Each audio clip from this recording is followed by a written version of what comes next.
En una nueva edición de Nada está dicho, Jaime Chincha apuntó que lo que gatilló la salida de Juan Silva del Ministerio de Transportes y Comunicaciones fueron las declaraciones de Carolyn López Arredondo. Al respecto, Gustavo Gorriti, director de IDL Reporteros, indicó que las declaraciones brindadas por Carolyn López tuvieron un efecto explosivo en el gobierno del presidente Pedro Castillo, pues es el comienzo de un proceso que será largo y que se ha concentrado en el asunto del Ministerio de Transportes, donde estaba el ahora exministro Silva. Para Gorriti, si esto es bien manejado, la fiscal encargada del proceso de llevar a cabo toda una serie de otros interrogatorios y diligencias para ejecutar un proceso profundo de corroboración, análisis y verificación que es necesario y exigido en todos los casos, pero que en ese particular es muy importante. Asimismo, indicó que si bien está claro que López Arredondo tiene mucha información de importancia desde dentro del proceso delictivo que está delatando, también es cierto que ella es una persona que miente en forma sistemática y con gran frecuencia y que no tiene problemas en contradecirse en un determinado proceso de marco legal. Finalmente, Gustavo Gorriti aseveró que la fiscal va a tener el gran desafío de llevar a cabo un proceso que tiene que conducir para separar el testimonio de Carolyn López de lo verdadero y lo falso, con la finalidad de alcanzar su objetivo, que es verificar las declaraciones. El fondo de la cuestión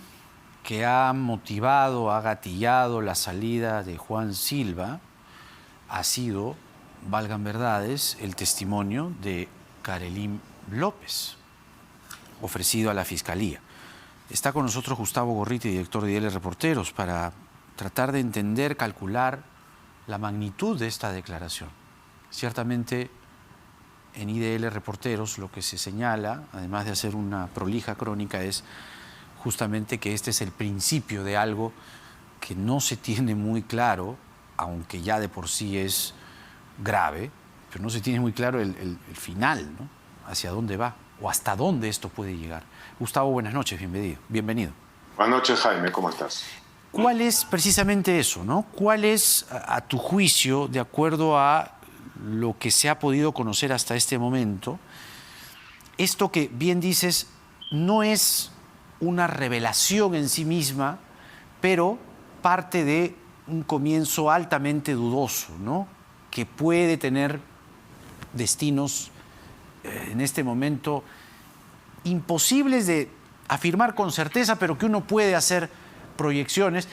Y de hecho, no sé qué me dirás tú, pero la salida de Silva esta noche podría evidentemente tener este primer golpe, ¿no? Esta delación.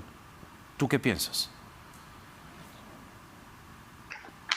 Que la delación premiada, la colaboración eficaz que ha iniciado Carolyn López, obviamente tiene un efecto explosivo, especialmente sobre el gobierno de Pedro Castillo.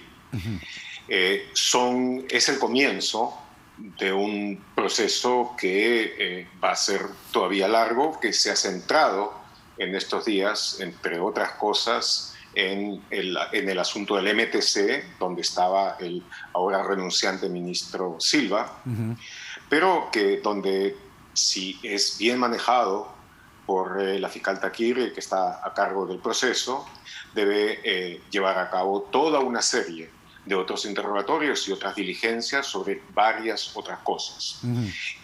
Y eso debe ser el comienzo de un proceso profundo de corroboración, de análisis, de verificación, que si bien es importante, necesario y exigido legalmente en todos los casos, en este caso es particularmente importante. Porque si bien está claro que Carolyn López tiene mucha información de importancia desde dentro del proceso delictivo que se está delatando, también es cierto que Carolyn López es una persona que miente en forma sistemática, con gran frecuencia, y que no tiene problema incluso de contradecirse en un determinado proceso ya en marco legal.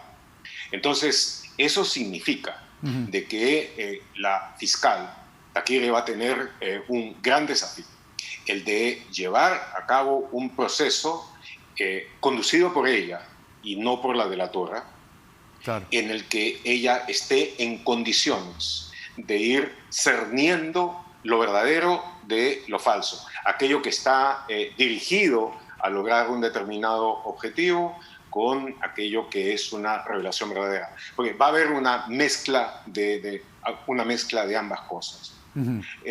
Recuerda, Jaime, de que nosotros hemos sacado en diciembre pasado esa nota sobre la delación fallida, lo hablamos, indicando claro, de que antes de haber contratado a César Nakazaki como abogado, ya Carolyn López, junto con Pacheco, Bruno Pacheco, y la exalcaldesa de Villa María del Triunfo, Silvia Barrera, estaban viendo la posibilidad de hacer una colaboración eficaz. Fueron a ofrecerla incluso al otro Pacheco, al procurador Pacheco, y también a una fiscal anticorrupción que decidió no tomarla, rechazarla.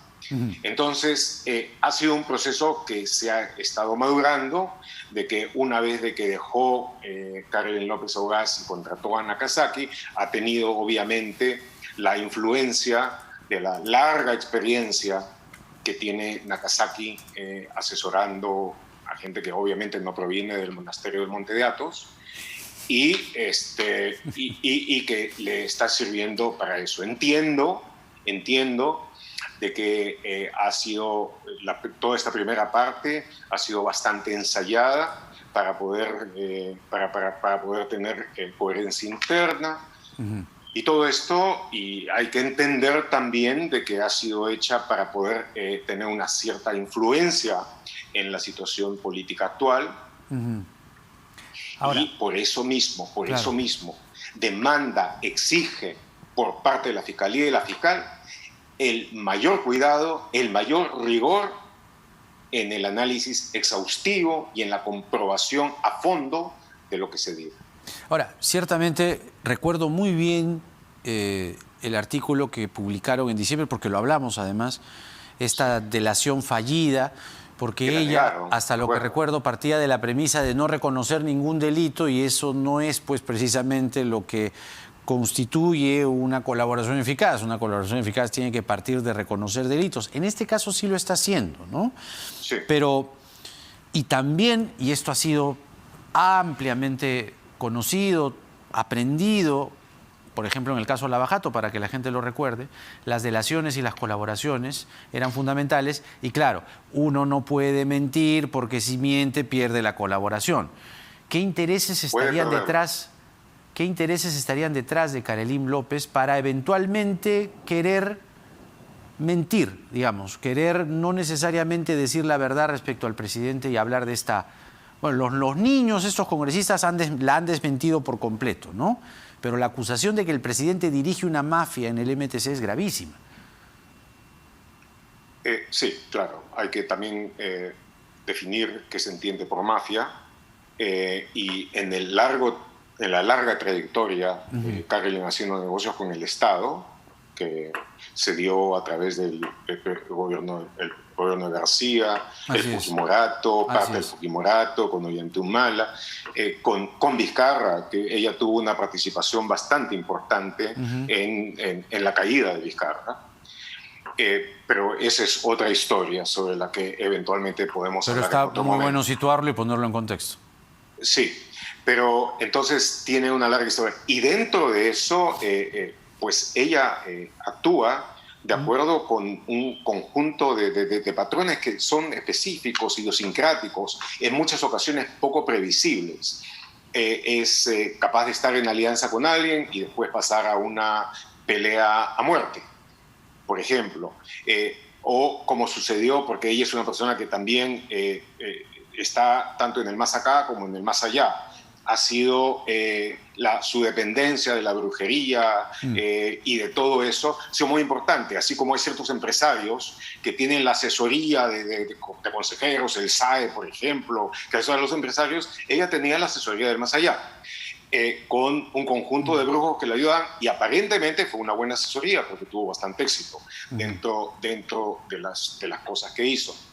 Entonces, pero, por ejemplo, es una de las notas que nosotros sacamos con una persona, una vidente, una lectora de tarot que le había leído el tarot durante años, 2, 3 veces por día, a veces de madrugada, de repente una acusación penal muy dura que cambió 10 veces en torno a cómo era, etcétera, pero que dado el poder que Karelyn López tenía de mover a la policía, de mover a autoridades locales, en fin, hizo y colocó a estas personas en una situación muy difícil. Entonces, estamos hablando sobre una persona difícil, que puede llegar a ser agresiva, hostil, pero que además dentro de su estilo tiene una gran capacidad de moverse, una gran capacidad de llegar, una gran capacidad de hacer que se le deban favores, y dentro de eso es como llegó finalmente al entorno de Castillo.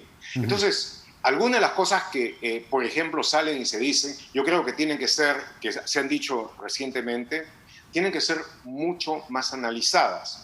Por ejemplo, y eso lo menciono en la nota que hemos publicado ayer, las acusaciones contra este empresario de seguridad, Samir Villaverde, que aparentemente es una figura que tiene pues, más lados que un dado de Las Vegas, como diría mi amigo Fernando Llovera, pero habla de amenaza directa de muerte. Pero a la vez, Bruno Pacheco, que está muy cercano a Karelyn López, es una persona que trabajó en algún momento para Samir Villaverde. Y Silvia Barrera, la persona que a su turno está muy cercana a Bruno Pacheco, ha empleado a Samir Villaverde en varias cuestiones, como lo hizo su esposo, Raúl Tropoco, el ladrillero. De manera de que dentro de esta cuestión de alianzas, trabajo del uno para trabajo del otro, cercanías y peleas, hay un ambiente que es muy complejo y que realmente tiene que analizarse a fondo. Y debe estar muy claro de que es una colaboración eficaz, una delación muy importante, porque ella es una persona que por sus fechorías conoce mucho. Pero a la vez creo que es muy importante entender de que cada revelación debe ser extremadamente revisada, analizada a fondo, puesto que la capacidad de que contenga información falsa junto con la verdadera es muy alta. ¿Y tú qué opinas de lo manifestado por el periodista Jaime Chincha en contra de la lobista Karelyn López? Déjame saberlo aquí en la cajita de los comentarios. Si eres nuevo en este canal, no te olvides darle like, suscribirte y activar la campanita de notificaciones para mantenerte siempre actualizado con noticias nacionales. Hasta la próxima.